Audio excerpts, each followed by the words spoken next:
দিনের মহব্বত নিয়ে কয়টা কথা বলি, কেউ রাজি হয়, কেউ নারাজ হয়, কেউ মারতে আসে, কেউ বুকে আগলে নিতে আসে, বাস এটাই তো। এরপরও যেহেতু জেনে বসে এত দূর থেকে ধাওয়াত দিয়ে তো একরকম বাধ্যই করেছে আসতে। মানে আমার জন্য চিটাগাংটা একটু বিদেশ বিদেশ লাগে আর আমি থাকি তো দেশের এক মাথায়, আর চিটাগাং হলো আর এক মাথায়। তা আমার আসতে মোটামুটি বহুত ভালোই একটা পথ পাড়ি দিয়ে আসতে হয়। তো একান্ত না ধরলে আসি না, যদি বেশি জোরাজোরি করে তখন বাধ্য হয়ে আসা লাগে। তো জোরাজোরি করে যেহেতু এনেছে, মহব্বত আছে বলেই তো এনেছে। এই মহব্বত কার জন্য? এই মহব্বত যদি আল্লাহর জন্য হয়, আশা রাখা যায় আল্লাহ তাআলা এই মহব্বতের উসিলায় চাইলে মাফ করে দিতে পারে। কারণ হাদিসে আছে কিয়ামতের দিন আল্লাহ নিজে ডাকবেন, আইনাল মুতাহাব্বুনা লিজালালি, আমার ওই সমস্ত বান্দাগুলো কোথায় যারা একজন আরেকজনকে ভালোবাসতা একমাত্র আমার জন্য।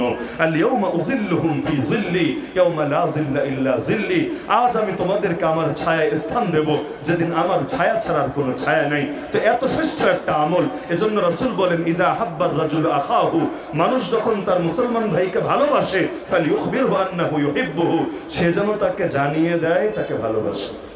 আমি জানিয়ে দিলাম আপনাদেরকে আল্লাহর জন্য ভালোবাসি। কি আপনারা বাসেন না? বাসলো আলহামদুলিল্লাহ, না বাসলো আলহামদুলিল্লাহ। তো এখন এই যেই প্রসঙ্গে বলছিলাম, আবুল বাখতারি বিন হিশামের প্রস্তাব ছিল নবীকে বন্দী করা হোক, আও ইউখরিজু, অথবা আপনাকে বের করে দিতে চায়, বহিষ্কার করতে চায়। এই ষড়যন্ত্রের প্রস্তাবকে দিয়েছিল, তার নাম আবুল আসওয়াদ। আর তোমাকে মেরেই ফেলতে চায়, এই প্রস্তাবকে দিয়েছিল আবু জাহাল।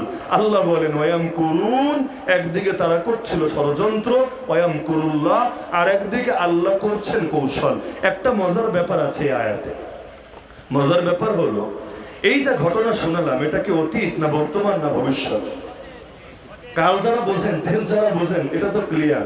এই যে ঘটনাটা শোনালাম দারুন নাদুয়ার সলা পরামর্শের কথা, এটা অতীত না বর্তমান না ভবিষ্যৎ? অতীত। অতীত বোঝানোর জন্য আরবিতে যেই শব্দ ব্যবহার করে এটাকে বলে ফেলে মাজি, অতীত বাচক ক্রিয়া। কিন্তু আল্লাহ এখানে অতীতবাচক ক্রিয়া না বলে আল্লাহ ব্যবহার করলেন ফেলে মুজারে। ফেলে মুজারে মানে হলো যেটা বর্তমান বোঝায় আর ভবিষ্যৎ বোঝায়, অতীত না। যেটা বর্তমান বোঝায় আর ভবিষ্যৎ বোঝায়। কাজ কিন্তু অতীত, ষড়যন্ত্র কিন্তু অতীত। তো শব্দ অতীত ব্যবহার করেন নাই, শব্দ করলেন এমন শব্দ যার অর্থ হয় বর্তমান, অর্থ হয় ভবিষ্যৎ। মানে কি, আমি যদি ওয়ায়াম করুন ওয়ায়াম কুরুল্লাহ এই বাক্যের বিশুদ্ধ সরল যথার্থ অনুবাদ করি, অনুবাদ এটা হবে না তারা ষড়যন্ত্র করেছে এবং আল্লাহ কৌশল করেছেন, বরং অনুবাদ হবে তারা ষড়যন্ত্র করছে আল্লাহ কৌশল করছেন, অথবা তারা ষড়যন্ত্র করে আল্লাহ কৌশল করেন। তাহলে দুটোর মধ্যে পার্থক্য কি? যদি বলেন এটা অতীত, তাহলে বোঝা যাবে অতীতে কাফেররা ষড়যন্ত্র করেছে আর আল্লাহ কৌশল করেছেন, শেষ। এখন আর কিচ্ছু হবে না, এখন খালি কাফেররাই খেলবে আর আমরা মাজলুম হব না। আল্লাহ আমাদের আশা জুগিয়ে রেখেছেন। আল্লাহ অতীতবাচক বলেন নাই, আল্লাহ বর্তমানবাচক ভবিষ্যৎবাচক শব্দ ব্যবহার করেছেন। তার মানে বাতিলরা যত বেশি ষড়যন্ত্র করে, ওরা অতীতেও করেছে, এখনো করছে, আগামীতেও করবে। যতদিন মাসিহে দাজ্জালের পতন না হবে, এই বাতিলরা হকের বিরুদ্ধে ষড়যন্ত্র করেই যাবে। কিন্তু মুমিনরা ঘাবড়ানোর কারণ নাই। একদিকে বাতিল করবে ষড়যন্ত্র, আর একদিকে আল্লাহ করবেন কৌশল। ওরা চাইবে হককে দমিয়ে দিতে, তো যত আসবে হককে দমাতে, হক তত বেশি দুনিয়াতে আরো বেশি স্ট্রং হবে। দেখেন না, গত 2 যুগে দুনিয়াতে সবচাইতে বেশি প্রপাগান্ডার ফোবিয়া ছড়ানো হয়েছে ইসলামের বিরুদ্ধে। টুইন টাওয়ারের ঘটনার পর থেকে আজকে 24 ফেব্রুয়ারি 2024, এমন একটা দিন নাই যেদিন দুনিয়ার কোথাও না কোথাও মুসলমান মাজলুম হয় নাই, ইসলামের বিরুদ্ধে প্রপাগান্ডা ফোবিয়া ছড়ানো হয় নাই।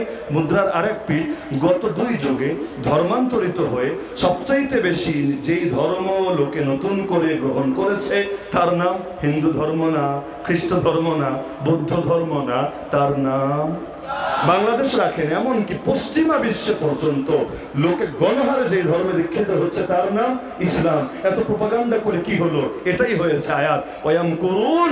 একদিকে তারা ষড়যন্ত্র চালাচ্ছে ওয়ায়াম কুরুল্লাহ, আর একদিকে আল্লাহ কৌশল চালাচ্ছেন। আল্লাহ কখনো বাতিলকে দিয়ে হককে জিন্দা করেন। বুখারীতে হাদিস আছে, ইন্নাল্লাহা লা ইউআইয়িদু হাযা দ্বীন বির-রাজুলিল ফাজির। আল্লাহ পাপিষ্ঠ লোকের দ্বারাই দ্বীনকে শক্তিশালী করেন। আমার নবীর মার্কেটিং সবচাইতে বেশি কখন হয়েছে জানেন?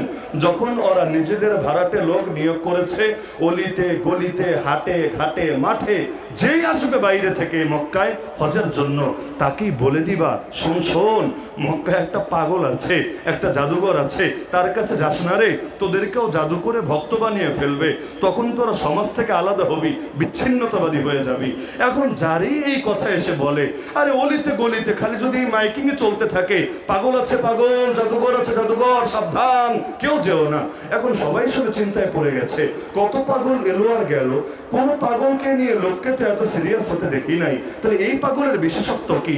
ও মনে হয় ভিআইপি পাগল, স্পেশাল পাগল, পাগলের নতুন কোন আপডেট ভার্সন, তাহলে একটু তো দেখে আসা দরকার এই পাগলের বৈশিষ্ট্য কি। চল দোস্ত যাই, না হলে এলাকায় গিয়ে গল্প শোনাবো কিভাবে? কোন এলাকায় গেলে আনকমন যা দেখে সেটা নিয়ে না গাল গল্প করা যায়, কমন জিনিস নিয়ে তো গল্প করার কিছু নাই। যেমন ধরেন, আমি এখন থেকে আরো 5-6 বছর আগে কক্সবাজার যাওয়ার পথে একবার পটিয়ায় যাত্রা বিরতি দিয়ে দুপুরের খাবার খেয়েছিলাম। তো হোটেলে খেতে বসেছি, কি কি আইটেম আছে যখন জিজ্ঞাসা করলাম, এখন আমার অনেকগুলো নাম বললো, এর মধ্যে একটা নাম বললো খাইসা। আপনারা তো চেনেন না, আমি বুঝলাম না, বললাম কি বললেন? খাইসা। 2-3 বার খাইসা খাইসা। আমি ভাবলাম ও বুঝেছে খাসি রে, খাসির গোস্ত রে, এটাই মনে বিকৃত করে খাইসা বলছেন। ভাবলাম থাক, গরুর গোস্ত তো খাই, অন্য জিনিসও তো খাওয়া হয়, আজকে তাহলে খাসির গোস্তটাই খাই।